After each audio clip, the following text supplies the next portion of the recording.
നമ്മുടെ നാട്ടിലൊക്കെ ജോലി ചെയ്യാൻ വരുന്ന ഈ ബംഗാളി എന്ന് പറഞ്ഞാൽ എന്ത് ചെയ്യരുത്, താഴ്ത്തി കെട്ടരുത്. അതിൽ ഹൈഫുള്ളവരുണ്ട്, അതിൽ ആലിം കോഴ്സ് പഠിച്ചവരുണ്ടാവും.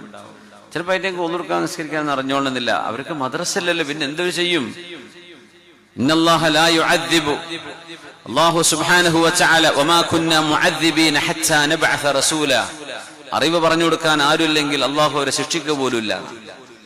അവർക്ക് അറിവ് കിട്ടാൻ വകല്ലായിരുന്നു. നമ്മൾ പേരെന്താ, പേര് ഭയങ്കരക്കാരാണ്, ഇസ്സുദ്ദീൻ അല്ലെങ്കിൽ ഭയങ്കര പേരുകളെ, സ്വലാഹുദ്ദീൻ അയ്യൂബി എന്നൊക്കെ പേര്. അപ്പൊ നിങ്ങൾക്ക് ഒതു കൊടുക്കാൻ അറിയോ, എന്നൊരു ബക്കറ്റ് വെള്ളം കൊടുക്കുക, ഒതു കൊടുക്ക്. ഫാത്തിഹ ഓതാൻ അറിയോ, ഈ ഫാത്തിഹ ഓത്. ഇങ്ങനെ ടെസ്റ്റ് ചെയ്യാൻ നിൽക്കണ്ട, അത് പടച്ചോൻ ചെയ്തോളൂ. അവരിൽ തഖ്വയുള്ള ആളുകൾ, അറിവ് കുറവായിരിക്കും, പക്ഷേ അള്ളാഹുവിനെ കുറിച്ചുള്ള ഭയഭക്തി അവർക്ക് കൂടുതലാണെങ്കിൽ ഈ ചോദിക്കുന്ന നമ്മളെക്കാളും വലിയ ഖൈറായിരിക്കും അള്ളാഹിന്റെ കണ്ണിൽ അവര്.